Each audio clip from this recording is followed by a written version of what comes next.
لماذا يتهم السني الآخرين بأشياء ليست موجودة فيهم؟ يعني هيك بيفتري عليهم افتراءات كاذبة.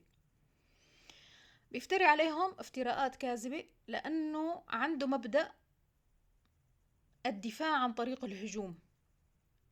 يعني هو قبل ما يشوفوا العالم شو في عنده بيحطهم بزاوية انه هن يبرروا لإله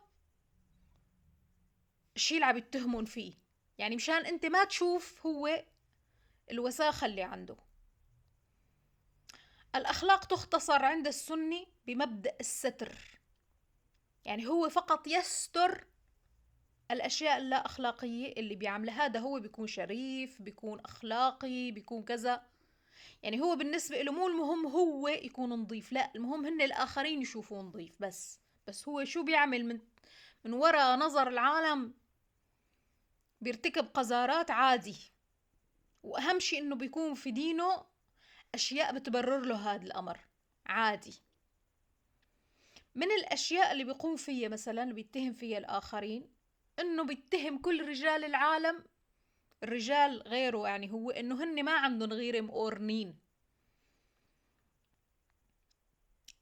طيب هلأ رح نشوف نسبة إنه السني هو الوحيد المقورن في كل أنحاء العالم، مع أنه طبعا الغيرة هي سلوك طبيعي، المرأة تغار والرجل يغار من كل الأجناس وكل البيئات وكل هذا شيء أساسا بديهي في الإنسان. يعني عادي جد، ما في حدا بيحب تاني أو يكون شريك حياته وبيقبل إنه يروح مع شخص آخر، يعني هذا شيء بديهي. بس على فكرة المسلمين بينقضوا البديهيات وبيقولوا لك احنا دين الفطرة، وهن بينقضوا كل شيء فطري، ما بيفهموا الفطرة حتى الطبيعية اللي عند البشر.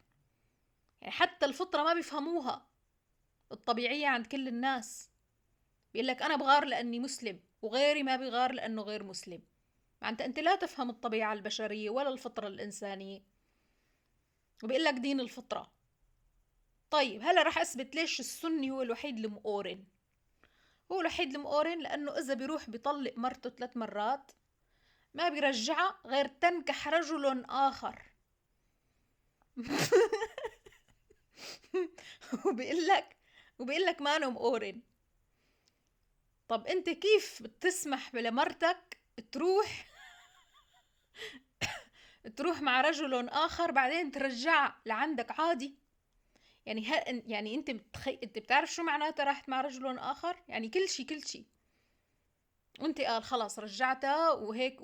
اساسا هي شلون تقدر تحط عيونها في عيونك، او انت شلون تقدر تحط عيونك في عيونها بعد ما كانت رجل آخر؟ لا.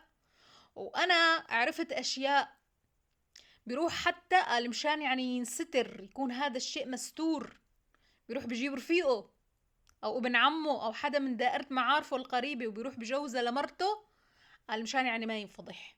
تخيلوا، يعني بجوز يخلي رفيقه يقول له والله، وبعرف انا قصة بنت جوزوها اهلها عمرها 13 سنة، صار عمرها 17 سنة راح طلقوها من جوزها، وما رجع طلقت 3 مرات ما رجعت حتى نكحت رجل آخر، ورجعت لعند جوزها والمسكينة قال لا أنا بدي الرجل الآخر. ما عاد بدي جوزي نهائيا. يعني شوفوا لي انتو درجة القرون لوين واصلة. قرون بما يرضي الله، قرون شرعية. وبيقولوا لك الغرب ما بيغار، الرجل الغربي ما بيغار، مع انه يمكن اكثر رجال في العالم عنده غيرة على النساء هن الرجال الايطاليين. هدول يعني يعتبروا نمبر 1، وغيرة حقيقية، مو مثل هدول المدعين الغيرة الكذابين اللي ما عندهم جنس الغيرة عن النسوان. بيقولوا لك الغرب ما عنده غيرة لأنه بياكل لحم خنزير. يعني هو بالنسبة له السني الأخلاق بيصنع الأكل، الأخلاق بتجي من الأكل، من نوع اللحم اللي أنت عم تاكله. طيب هل هذا يبرر يفسر إنه نسوان من ديك لديك لأنه بتاكل لحم الدجاج مثلا؟ بجوز لأنه أنا بشوف الدجاجة أي ديك عادي، يعني ما في أي مشكلة. فيمكن يفسر هذا الشيء من كتر الأكل، لحم الدجاج، أكل الفراريج، ما بعرف. وإذا الأخلاق بتجي من وراء الأكل، من وراء نوع اللحوم، هاي تاني شغلة. بعدين اتهام تاني اللي هو الجنس الجماعي. بيتهموا كل فئة أو أي دين آخر بالجنس الجماعي، وما عندهم حتى دليل على الشيء اللي بيحكوه. يعني يا أخي والله أنتوا لو بتجيبوا دليل على الشيء اللي عم تحكوه، كنا قلنا فعلا يا أخي هدول معهم حق. شفنا نحن هيك عند هدول الجماعة العلويين، عند كلهم مع بعضهم جنس جماعي. المرشدية عيد الحلو بطفوا الضوء جنس جماعي. المسيحية في الكنيسة جنس جماعي. ما بعرف مين جنس جماعي. العادة ما في غير عندهم هن جنس جماعي. وين بتشوفوه؟ بالكعبة. بالكعبة بتلاقيهم لابسين رقيق رقيق وما بيلبسوا تحت الملابس ملابس داخلية، وكلهم بتلاقيهم أمام الكاميرات، أمام مرأى العالم كله، داخلين في بعضهم الجماعة، وبشكل واضح. يعني في آلاف الفيديوهات. العادة الجنس الجماعي ما بيكون غير عندهم هن.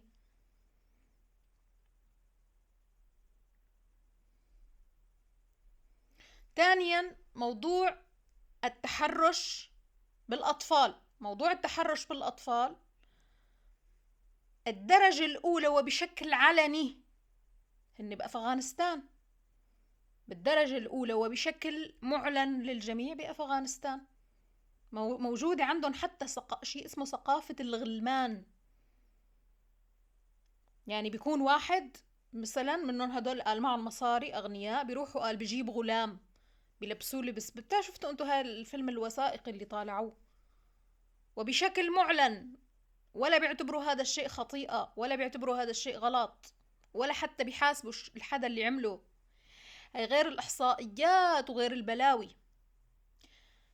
عم نشوف نحن على اليوتيوب، هن أساسا ذات نفسهم بيعملوا فيديوهات. هدول اللي بيحكوا القنوات اللي بتحكي عن الجرائم اللي بتصير، وخاصة الجرائم بمصر. يعني قديش في حوادث اعتداء على الأطفال منهم هن من مجتمعهم حصرا. يعني عم بيكون هذا الشيء أكيد بمجتمعات تانية فيه، ولكن النسبة الأكبر هن. موضوع سفاح المحارم. هلا بقى لنشوف سفاح المحارم. هن نمبر 1 بسبب الكبت الجنسي. لأنه شو بيقول لك هن بيتعلموا إنه يا أخي أنا ما بقعد مع أختي بنفس الغرفة. قال ما بيقعد مع أخته بنفس الغرفة. إنه قال من شان إنه بيخاف يزوغ نظره على أخته. هديك المرة أنا عم بسمع واحد العريفي شو عم بيقول البنت لازم قال تحتشم أمام أبيها.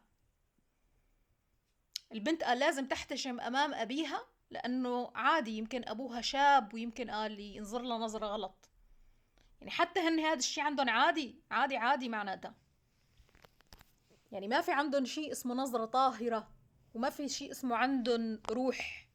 ما في شيء اسمه عندهم هذا ابني هذا أخي هي أختي. لا لا لا لا لا لا. لاحظوا كل هالاتهامات بيشيلوها وبزتوها على الغير. الاتهام هلأ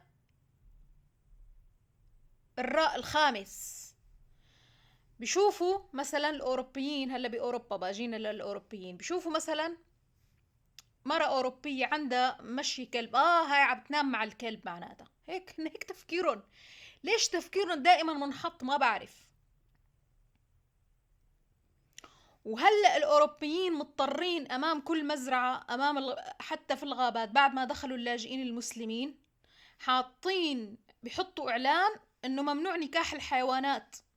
اكتشفوا الشواية كلهم عم بيروحوا بينكحوا الحيوانات بأوروبا، عم بيغتصبوا الحيوانات. حطوا لائحة، تخيلوا، ليفهمون إنه هذا الحيوان ممنوع إنك أنت تعمل هيك شي معه.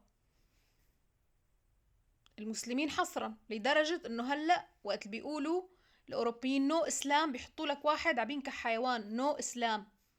يعني صار مرتبط بهذا الشيء. تخيلتوا؟